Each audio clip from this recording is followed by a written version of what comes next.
Bienvenue aux Nouvelles du voisinage.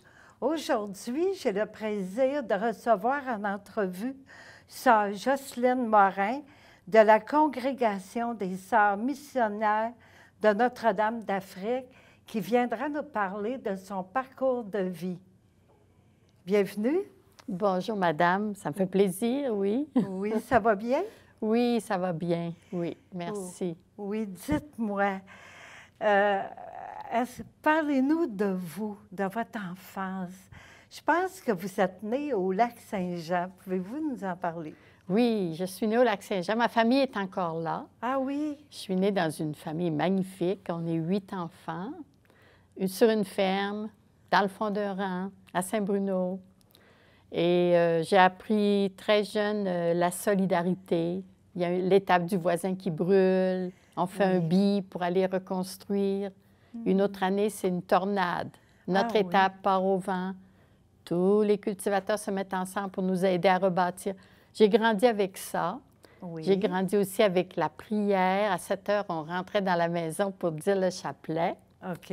Ça faisait partie de notre vie. Il y avait aussi des revues missionnaires. On recevait une revue missionnaire. Puis dans ma classe, au primaire, il y a une sœur missionnaire, tout habillée en blanc, qui était passée. Puis elle nous avait parlé de l'Afrique. Alors moi, depuis que je suis toute petite, j'ai toujours voulu aller travailler en Afrique. En Afrique. Ouais. Oui. Chez vous, est-ce que vous étiez plusieurs enfants à la maison? Oui, oui, on était 8. Oui. On était 8. Moi, je suis la deuxième. Et que je pourrais dire aussi de chez nous, c'est que mon père partait dans le bois chaque hiver. Il revenait au printemps. C'était mon frère aîné qui s'occupait plus de la ferme. Et puis les filles, dans ce temps-là, moi, les filles arrêtaient l'école jeune là, parce qu'elles allaient se marier.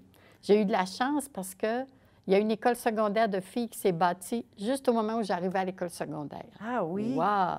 Puis je voulais aller enseigner en Afrique. Oui. Et puis mon autre chance, c'est que quand je suis arrivée pour l'université du Québec à Chicoutimi commençait. J'étais l'année 1 de l'université, donc j'ai pu faire mon cours pour enseigner. Ah, c'est là, à l'université? À Chicoutimi. À Chicoutimi. Oui. Ouais. Ah, bien, mon Dieu, c'est drôle parce que je suis née à Chicoutimi, justement. C'est vrai? Oui, fait qu'on est, on est du même coin. Oui, Ouais. on est des Bleuets. On est des Bleuets, oui, c'est ça. Oui. Là, tantôt, vous disiez le goût de partir en Afrique vous est venu quand il y a une religieuse qui est allée à l'école. C'est comme ça que ça a commencé pour vous? Oui, ça a commencé là, je pense. Mais c'est aussi que chez nous, là, on était toujours préoccupés par ceux qui ne sont pas à la table. Quand le quêteux arrivait, il y avait sa place. C'est comme s'il y avait... Alors là, on parlait de ceux qui sont loin puis qui n'ont pas la chance d'aller à l'école. Puis j'entendais parler de ça tout le temps. Mais j'avais plus la... À un moment donné, moi, je me suis différenciée. J'ai dit, moi, je ne crois plus en Dieu. Alors, c'était plus être religieuse, mais c'était... Oui. J'avais comme l'impression que j'ai tout ce qu'il faut en moi. Si je me mets avec d'autres, on va changer le monde. Tu sais, quand tu as 15, 16, 17 ans, là. Alors, moi, je voulais partir en Afrique parce qu'il y avait besoin d'enseignantes. Ah, c'est comme ça que ça a commencé. Ouais. Puis, à quel moment que vous êtes partie en Afrique? À quel moment? J'avais 25 ans. Oui. J'ai enseigné un peu au Lac-Saint-Jean. Oui. Avec les autochtones. J'étais à Notre-Dame-du-Rosaire. Puis je voulais, je nourrissais ce projet-là de partir. Alors, j'ai suivi une formation avec le ceci, mais j'ai dévoré un livre qui est Une société sans école de Ivan Illich. Et là, je disais, partir OK, comme enseignante, OK, mais peut-être que l'école, ce n'est pas le bon chemin pour qu'une société se... Alors, je partais avec des questions. Mais je suis partie quand même avec un contrat pour enseigner dans une école en Côte d'Ivoire. Oui. Tantôt, vous venez de parler du CC. Je ne sais pas si je le prononce bien. Oui, Qu'est-ce que c'est ça. ça? Le ceci, c'est l'organisation des Jésuites. Dans le temps, c'était les Jésuites. Puis ça existe encore. Ils donnent une formation et ils préparent des gens à aller comme coopérants dans les pays du Sud, les pays en voie de développement. Oui. Là, donc, vous êtes parti en Afrique, vous aviez l'âge de 25 ans. C'est ça. Bon, quand vous êtes allé en arrivant là en Afrique, j'imagine que vous avez eu un choc culturel. Hey, gros comme ça. Oui, hein? Oui. Vraiment. Oui. D'abord, j'enseignais à 70 élèves. Je ne savais pas comment faire pour avoir de la discipline. Peu à peu, les enseignantes locales m'ont beaucoup aidée. Oui. Bon, la pauvre, je ne m'étais pas imaginé que c'était comme ça, là, aussi, qu'il y avait tellement de besoins, des maladies que je ne connaissais pas, le paludisme, l'éléphantiasis. J'ai un ami qui est décédé. Je ne voyais pas trop qu'est-ce que moi, je pouvais faire là-dedans. OK. Alors, ça a été pour moi un choc. Mais peu à peu, alors, un gros choc parce qu'à un moment donné, j'ai dit non, moi, je retourne au lac Saint-Jean, j'oublie tout ça. Et je me rappelle, c'était un soir que une madame qui mourait à côté de moi. Là. Oh mon Dieu, oui. Puis tout ce que je pouvais... Alors, je pleurais, mais j'avais rien à faire. Elle était couchée à terre. Tout ce que je pouvais faire, c'était une dame âgée. C'était d'enlever les mouches. Puis je la regardais. Puis après, je suis rentrée chez moi, puis j'ai dit non, moi, là, c'est fini. Je ne suis pas capable. Je rentre chez nous. Puis cette nuit-là, ça a été ma nuit de feu, je pense. J'ai comme rencontré Dieu qui me disait, moi, je suis là, moi, j'ai un plan, je voudrais me servir de toi. Et tout a changé à ce moment-là. J'ai senti que tout va être possible avec l'aide des autres, en me joignant aux autres. Et j'ai fait mes 2 ans. Oui. Et c'était un bonheur, je veux dire un bonheur. Ça a vraiment changé ma vie complètement, ces 2 ans-là. Je comprends. Puis le fait d'avoir été à côté de cette dame-là qui était en train de mourir, bien, vous avez été une présence réconfortante pour cette dame-là. Là. Le fait d'être à côté, de lui tenir la main. Puis là, c'était dans quel pays, ça, que vous étiez? C'était en Côte d'Ivoire. En Côte d'Ivoire. Maintenant que je te parle, j'ai envie de dire, cette madame-là, finalement, elle m'a donné la vie. Oui, elle est partie, ça. mais elle m'a... Eh, mon Dieu, je suis émue en pensant à ça. C'est normal. Voilà. Ouais. Puis probablement que c'était elle, cette dame-là, qui était le déclencheur pour toutes les questions que vous vous posiez pour la suite. Oui, la suite de ma vie a été complètement réorientée. Oui, à partir de ça. À partir de cet instant-là. Ouais. Bon, quand vous êtes revenu à votre retour au Québec, là, après avoir vu toute cette misère-là en Afrique pendant 2 ans, qu'est-ce que vous avez ressenti en revenant? Bon, j'ai recommencé à enseigner. J'ai enseigné encore 2 ans. C'était l'époque des cafés chrétiens. Alors, on a fondé un café chrétien à Alma. Et ça me donnait un petit peu de, comment je dirais, une raison de vivre. Mais j'étais toujours, est-ce que je retourne en Afrique? J'ai dit que je me sentais appelée à donner toute ma vie maintenant, que j'avais donné juste 2 ans. Mais le Seigneur me demande plus que ça. Il me demande toute ma vie. Alors, ça a pris un peu de temps là, avant que je règle mes affaires, puis que je décide de donner ma démission complète à l'école. Et je suis partie, c'est là que je suis partie chez les sœurs. Oui, c'était les sœurs de la congrégation des sœurs missionnaires de Notre-Dame d'Afrique. C'est bien ça, hein? Oui. Bon, quand vous êtes reparti, quel a été, c'est sûr, vous êtes allé 40 ans en Afrique. Ça a été quoi votre parcours? Parce que j'imagine que vous avez été dans différents pays en Afrique. Oui, hein? oui. Disons, mon père... Bon, premièrement, j'avais un grand désir d'apprendre la langue. Ah oui. Parce que quand j'étais à Corogo, j'avais tellement... Imaginez les piles de cahiers à corriger, là, 70 élèves. J'avais essayé d'apprendre le dioula, mais je n'avais pas assez de temps. Alors là, j'ai dit, on va investir dans la langue. Ça a été la première chose que j'ai faite. J'ai appris le Kiswahili.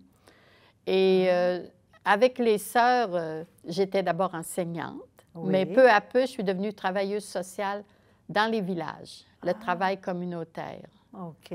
Alors, j'organisais bon, d'abord, j'essayais de comprendre ce qui se passe dans le village, là. Et puis, avec un groupe de femmes, nous organisions des formations. Et on allait donner ça dans les villages du diocèse. Alors, j'ai fait ça, par exemple, à Mwanza, alors tout le tour du lac. les villages qui étaient là. On partait en bateau, puis Oui. on allait donner... Et bon, les femmes parlaient Kiswahili, mais les femmes à qui on s'adressait parlaient d'autres langues. Donc, j'étais obligée de me faire traduire. Justement, vous avez été dans différents pays d'Afrique. Il y a beaucoup de pays en Afrique, il y a beaucoup de langues et de dialectes différents. Comment vous avez fait pour communiquer avec toutes ces populations locales-là? Eh mon Dieu, Oui. t'as raison. Vous avez raison, là. Il y a beaucoup, beaucoup de langues. Et Oui. c'est une grande pauvreté, là, de ne pas être capable de parler avec les gens. Quand j'étais en Tanzanie, j'ai appris le Kiswahili. Les enfants, la Tanzanie, il y a une langue que les enfants apprennent à l'école. C'est en Kiswahili, mais ce n'est pas leur langue maternelle. Tout le monde a une langue maternelle. Oui. Alors, je me servais toujours d'interprète. Mais pour avoir accès à l'interprète, il fallait que je parle Swahili. Oh! Puis ça a dû être difficile d'apprendre ça, c'est pas évident. Ah, je ne suis pas très douée pour la langue, moi. OK. Dites-moi, à travers vos 40 années passées en Afrique, puis tous les pays où vous êtes allés, c'était quoi, comme exemple, le travail que vous faisiez là-bas? J'ai travaillé, comme je disais, en travail communautaire. Oui. Bon, par exemple, avec les femmes, on s'est rendu compte que les filles il y avait l'initiation des jeunes filles traditionnelle, mais que ça ne correspondait plus au contexte d'aujourd'hui parce qu'il y a une école secondaire qui s'est bâtie un peu à l'extérieur du village. OK. Et puis, les garçons y allaient. Puis, à un moment donné, c'était ouvert pour les filles. Mais comme les filles, dans l'initiation, avaient appris à dire oui, oui, oui aux hommes, puis à être au service des hommes, et la plupart du temps, la pauvre fille, elle revenait enceinte. Alors, peu à peu, on a réfléchi avec les mamans. Est-ce qu'on ne devrait pas adapter un petit peu l'initiation qu'on donne à ces jeunes filles-là pour le temps d'aujourd'hui? Alors, on appelait ça un party de cuisine. Alors, on mettait des questions dans... Ils faisaient ça pour l'initiation. Des questions dans un pot, et puis on avait une centaine de filles, et on pigeait les questions, puis tout le monde devait répondre. Puis finalement, on essayait de changer un petit peu cette mentalité-là pour aider nos filles à accéder à l'éducation vraiment. Parce qu'une fois enceinte, elle était retournée à la maison, puis elle devait s'occuper de son enfant. Une autre chose, c'était l'héritage. Ça, on a fait avec les hommes aussi. Il y avait des lois qui n'étaient pas favorables aux femmes. Une femme n'a pas le droit d'hériter. C'est dans beaucoup de pays comme ça, je pense. Alors, on essayait c'était toujours des sessions de 3 jours, et on essayait de changer ça. On a donné des cours de psychologie pour aider les mamans à éduquer les enfants. Mais c'était toujours les femmes qui le faisaient. Puis moi, derrière, j'essayais de leur passer quelques petites connaissances. Oui, des messages. Des messages, oui. Puis ça se donnait dans la langue locale. Oui. Mais quand elles étaient mal prises, elles traduisaient en swahili, puis j'intervenais. Ah, OK. Ouais. Il y avait toujours le problème, bien, c'est pas un problème, la richesse de la langue. Oui, hein, c'est ça. Oui. Puis, avez-vous d'autres exemples de ce que vous faisiez là-bas? Oui. Bien, tu sais, après toutes ces années-là, moi, j'ai beaucoup d'exemples où ce que j'ai appris là-bas. Oui, tu vois, par ça. exemple, je vais donner un autre exemple. Oui. C'est pas ce que j'ai fait. Il y a un jeune garçon qu'on a brûlé. Il travaillait sur la route pour faire de l'asphalte, et les gens avec qui il travaillait volaient du pétrole. Alors, lui, il était catéchumène, il allait être baptisé, je le connaissais bien, et il ne fallait pas voler. Alors, il refusait, lui, de voler. Puis les autres garçons ont dit, si on le laisse comme ça, il va nous vendre. Il faut qu'il ait les mains sales aussi. Alors, et le garçon savait qu'en ne volant pas, qu'on allait le liquider. Alors, on l'a imbibé de pétrole, puis on l'a fait brûler. Mais moi, à ce moment-là, je me disais, moi, ce que j'ai appris, là, c'est, moi, dans ma profession religieuse, je dis, je donne ma vie, même la mort ne peut pas m'arrêter pour que le monde soit meilleur. Puis je me disais, hey, moi, je ne suis pas capable de faire ça. lui, le petit gars, catéchumène, il a été capable de faire ça. Alors, tu vois, il y a des choses que j'ai tellement appris là, auprès des femmes, vous ne pouvez pas vous imaginer. Bon, je pourrais parler de ce que j'ai fait longtemps, mais c'est plus, je pense, à ce moment-ci de ma vie, c'est tout ce que j'ai appris Là-bas. là-bas, Oui. dans ces pays-là. Après, là, maintenant, ça fait 10 ans que vous êtes revenu d'Afrique. Qu'est-ce que vous faites présentement? Bon, je suis revenue pour travailler en administration pour ma communauté, Oui. ici à Montréal, mais j'ai le temps de m'investir dans d'autres choses. Puis, une chose qui m'a beaucoup dérangée quand j'étais en Afrique, dans les pays où j'étais en Afrique, c'est qu'il y a beaucoup de... Même si on travaille avec la société civile pour changer des choses, on ne peut pas faire grand-chose parce que ça dépend de décisions qui ne sont pas prises dans ce pays-là, qui sont prises au nord. Alors maintenant, je suis engagée ici avec ça. Tu vois, par exemple, les compagnies minières canadiennes au Congo. Alors, même si on travaille avec les gens pour empêcher la pollution, pour empêcher la guerre autour de la mine, on ne peut pas faire grand-chose. La compagnie est au Canada. Puis... Alors maintenant, ici, avec le RRSA, le regroupement des communautés religieuses et autres groupes pour la responsabilité des entreprises, je suis très, très engagée là-dedans pour essayer de changer des décisions. Et je suis bénévole aussi au Centre Africa. Oui, qu'est-ce que c'est que le Centre Africa? Le Centre Africa, c'est je dirais un centre d'accueil pour les gens qui viennent de pays d'Afrique, qui sont sur Montréal.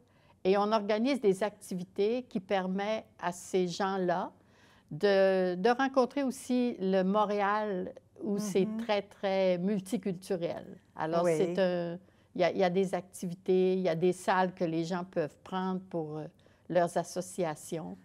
Et on s'occupe des nouveaux arrivants. On a des listes, des bottins là, pour essayer d'aider, d'orienter ceux qui viennent d'arriver d'un pays d'Afrique. Oui, pour qu'ils s'installent ici, pour savoir comment ça fonctionne. Hein? C'est ça.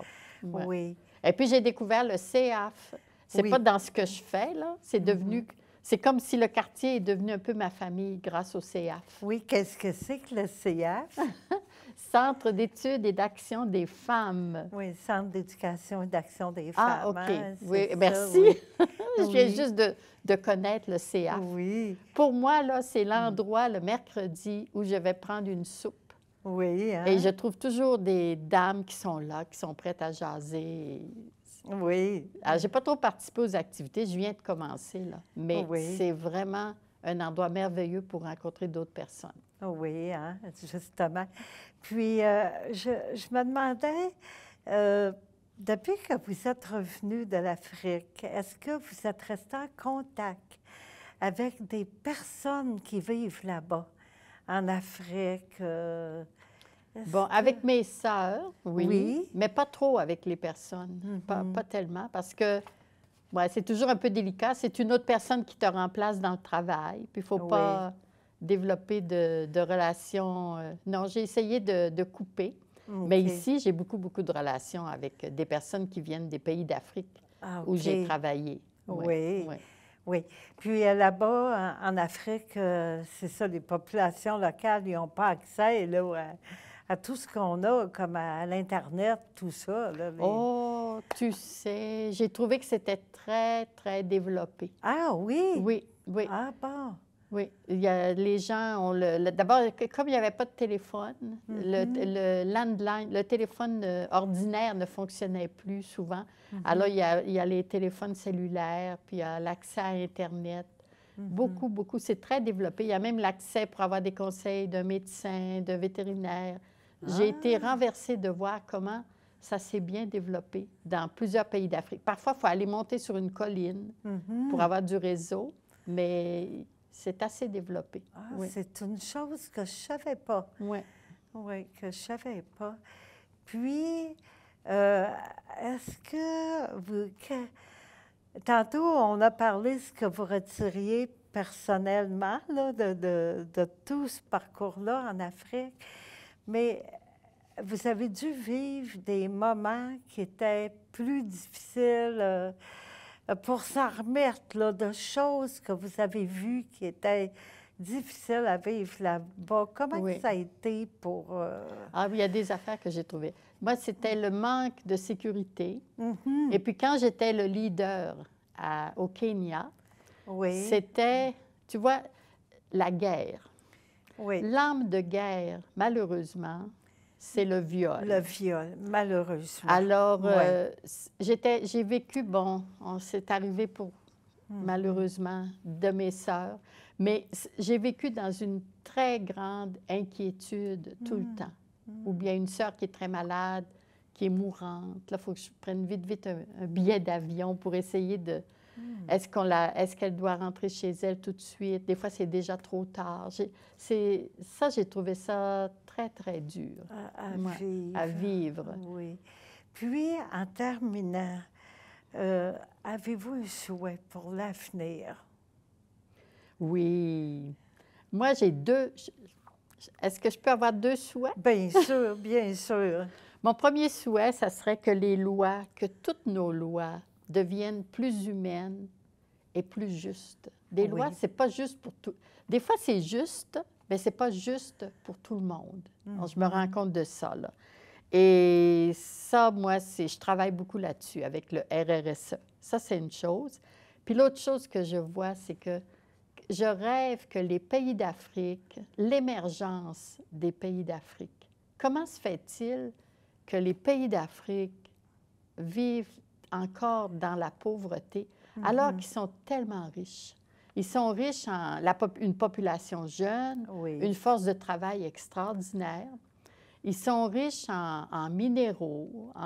Il y a plein de richesses, mais tu vois, on prend les minéraux, on les amène en Chine pour les transformer, ça rentre dans nos téléphones cellulaires. C'est ça. Eux, ils n'en profitent pas. Et ça, là, il faut que ça change. Oui.